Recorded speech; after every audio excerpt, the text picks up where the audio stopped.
पश्ये मे पार्थ रूपाणि सत्सोऽथ सहस्रशः नानाविधानि दिव्यानि नानावर्णाकृतीनि च। जय श्री राधे कृष्णा। ओम श्री परमात्मने नमः।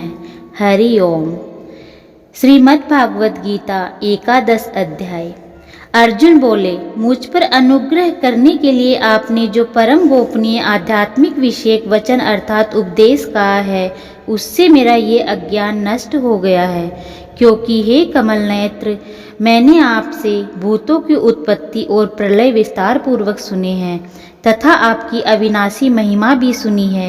हे परमेश्वर, आप अपने को जैसा कहते हैं यह ठीक ऐसा ही है, परंतु हे पुरुषोत्तम, आपके ज्ञान, ऐश्वर्य, शक्ति, बल, वीर्य और तेज से युक्त ऐश्वर्य रूप को मैं प्रत्यक्ष देखना चाहता हूँ। हे प्रभु, यदि मेरे द्वारा आपका वह रूप देखा जाना शक्य है, ऐसा आप मानते हैं, तो हे योगेश्वर, उस अविनाशी स्वरूप का मुझे दर्शन कराइए।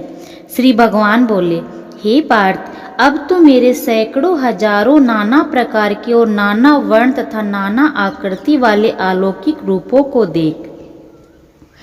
हे भरतवंशी अर्जुन, तू मुझ में आदित्यों को अर्थात अदिति के 12 पुत्रों को, 8 वसुओं को, 11 रुद्रों को, दोनों अश्वनी कुमारों को और 49 मरुदगणों को देख तथा और भी बहुत से पहले न देखे हुए आश्चर्यमय रूपों को देख।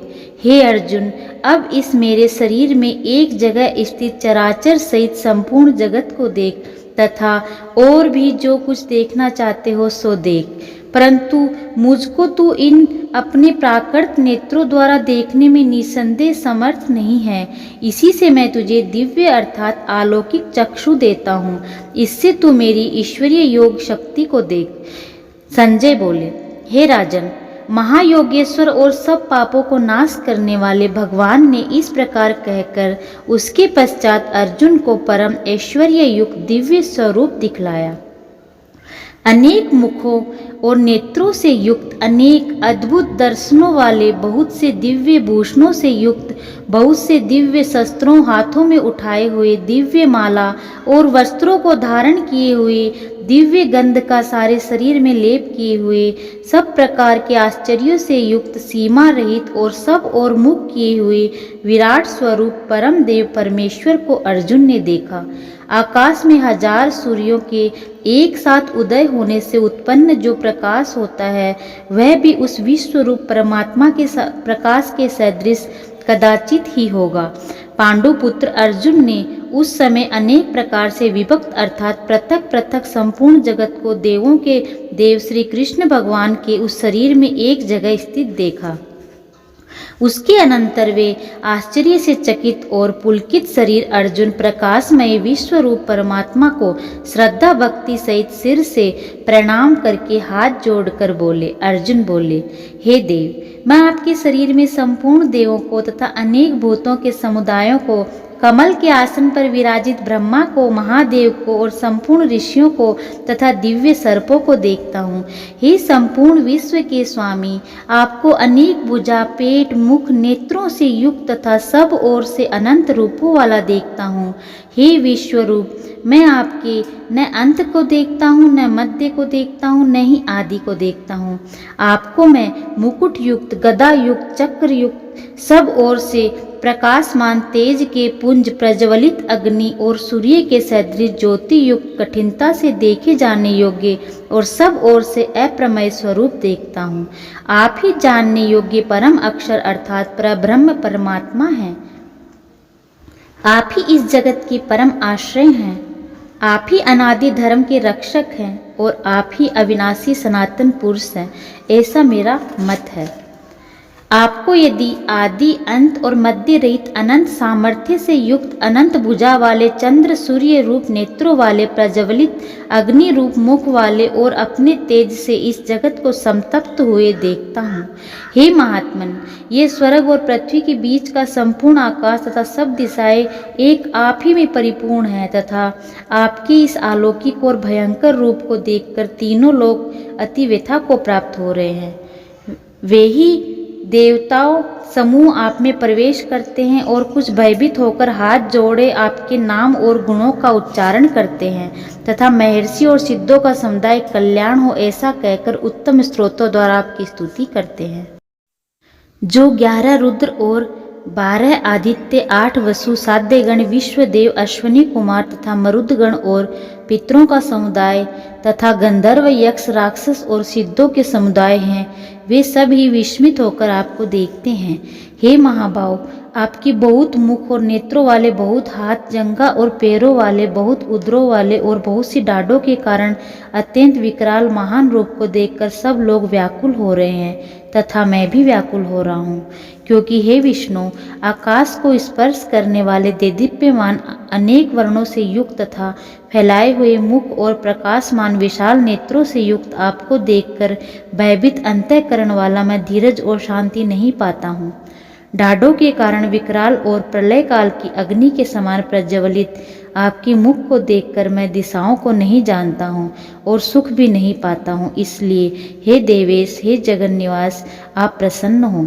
वे सभी धृतराष्ट्र के पुत्र राजाओं के समुदाय सहित आप में प्रवेश कर रहे हैं और भीष्म पितामह, द्रोणाचार्य तथा कर्ण और हमारे पक्ष के भी प्रधान योद्धाओं के सहित सबके सब आपके डाढ़ों के कारण विकराल भयानक मुख में बड़े वेग से दौड़ते हुए प्रवेश कर रहे हैं और कई एक चूर्ण हुए सिरों रहित आपके दांतों के बीच में लगे हुए दिख रहे हैं।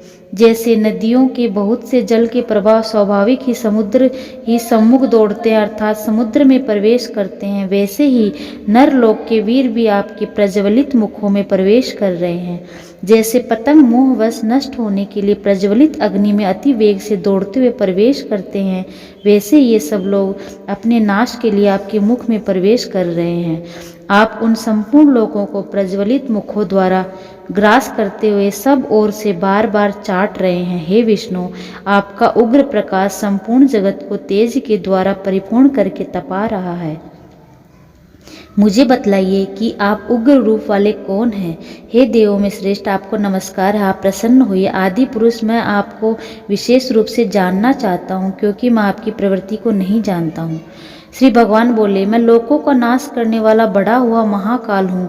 इस समय इन लोकों को नष्ट करने के लिए प्रवृत्त हुआ हूँ। इसलिए जो प्रतिपक्षियों की सेना में स्थित योद्धा लोग हैं वे सब तेरे बिना भी नहीं रहेंगे, अर्थात तेरे युद्ध न करने पर भी सबका नाश हो जाएगा। अतएव तू उठ, यश प्राप्त करो, शत्रुओं को जीतकर धन धान्य से संपन्न राज्य को भोग। ये सब सूरवीर पहले ही मेरे द्वारा मारे हुए हैं। हे सव्यसाची, तू तो केवल निमित्त मात्र बन जा। द्रोणाचार्य और भीष्म पितामह तथा जयद्रथ और कर्ण तथा बहुत से मेरे द्वारा मारे हुए सूरवीर योद्धाओं को तू मार। भय मत कर, निसंदेह तू युद्ध में वीरों द्वारा जीतेगा, इसलिए युद्ध कर। संजय बोले, केशव भगवान की इस वचन को सुनकर मुकुटधारी अर्जुन हाथ जोड़कर कांपता हुआ नमस्कार करके फिर भी अत्यंत भयभीत होकर प्रणाम करके भगवान श्री कृष्ण के प्रति गदगद वाणी से बोले।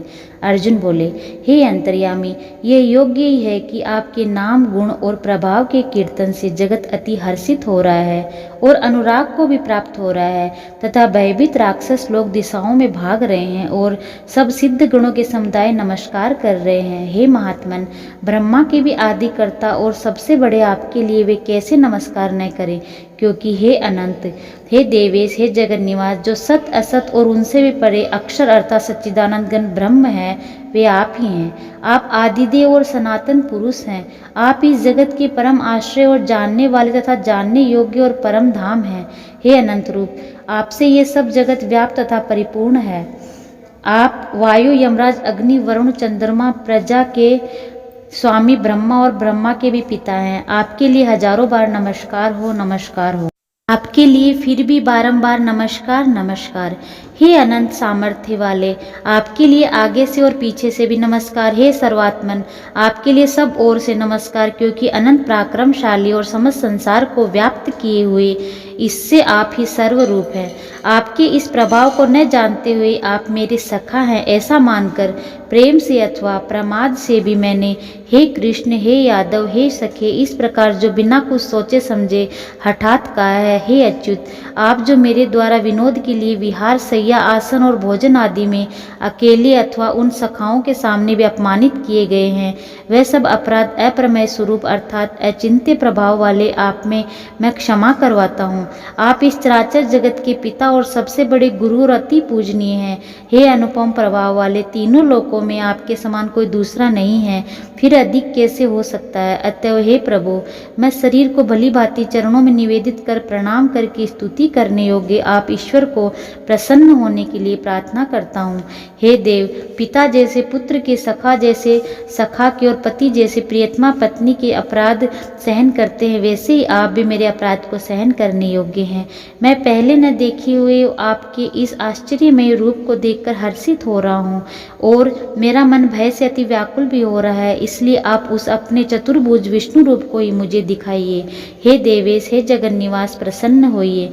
मैं वैसे ही आपको मुकुट धारण किए हुए तथा गदा और चक्र हाथ में लिए हुए देखना चाहता हूँ, इसलिए हे विश्वरूप, हे सहस्त्रबाहु, आप उसी चतुर्भुज रूप में प्रकट होइए। श्री भगवान बोले, हे अर्जुन, अनुग्रह पूर्वक मैंने अपनी योग शक्ति के प्रभाव से यह मेरा परम तेजोमय, सबका आदि और सीमा रहित विराट रूप तुझे दिखलाया है, जिस तेरे अतिरिक्त किसी दूसरे को पहले नहीं दिखाया।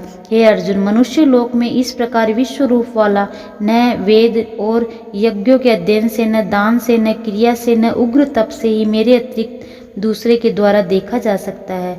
मेरे इस प्रकार के इस विकराल रूप को देखकर तुझको व्याकुलता नहीं होनी चाहिए और मूढ़ भाव भी नहीं होना चाहिए। तू भय रहित और प्रीति युक्त वाला मन वाला होकर उसी मेरे शंख चक्र गदा पद्म युक्त चतुर्भुज रूप को फिर से देख। संजय बोले, वासुदेव भगवान के अर्जुन के प्रति इस प्रकार कहकर फिर वैसे ही अपने चतुर्भुज रूप दिखाया और फिर महात्मा श्री कृष्ण ने सौम्य मूर्ति होकर इस भयभीत अर्जुन को धीरज बंधाया। अर्जुन बोले, हे जनार्दन, आपके इस अति शांत मनुष्य रूप को देखकर अब मैं स्थिर चित्त हो गया हूँ और अपने स्वाभाविक स्थिति को प्राप्त हो गया हूँ। श्री भगवान बोले, मेरा जो चतुर्भुज रूप तुमने देखा है वह सुदर्श है, अर्थात इसके दर्शन बड़े ही दुर्लभ हैं। देवता भी सदा इस रूप के दर्शन की आकांक्षा करते हैं। जिस प्रकार तुमने मुझे देखा है, इस प्रकार चतुर्भुज रूप वाला न वेदों में, न तप में, न दान में, न यज्ञ में देखा जाता है, परंतु हे अर्जुन, अनन्य भक्ति द्वारा इस प्रकार चतुर्भुज रूप वाला मैं प्रत्यक्ष देखने के लिए, तत्व से जानने के लिए तथा प्रवेश करने के लिए, अर्थात एक ही भाव से प्राप्त होने के लिए शक्य हूँ। हे अर्जुन, जो पुरुष केवल मेरे लिए संपूर्ण कर्तव्य कर्मों को करने वाला है तथा मेरे परायण है, मेरा भक्त है, आसक्ति रहित है और संपूर्ण भूत प्राणियों में वैर भाव से रहित है, अनन्य भक्ति से पुरुष मुझको ही प्राप्त होता है। जय श्री राधे कृष्णा। यह है श्रीमद् भागवत गीता का 11वां अध्याय है। ये अत्यंत महत्वपूर्ण अध्याय है क्योंकि इसमें विश्व रूप का दर्शन होता है। अर्जुन को भगवान श्री कृष्ण ने अपने विश्व रूप का दर्शन कराया। इस अध्याय को निरंतर सुनना चाहिए। इसको सुनने मात्र से हमें भगवान में प्रीति बढ़ती है। आइए श्रीमद् भागवत गीता को अपने जीवन का अंग बनाते हैं। जय श्री कृष्णा।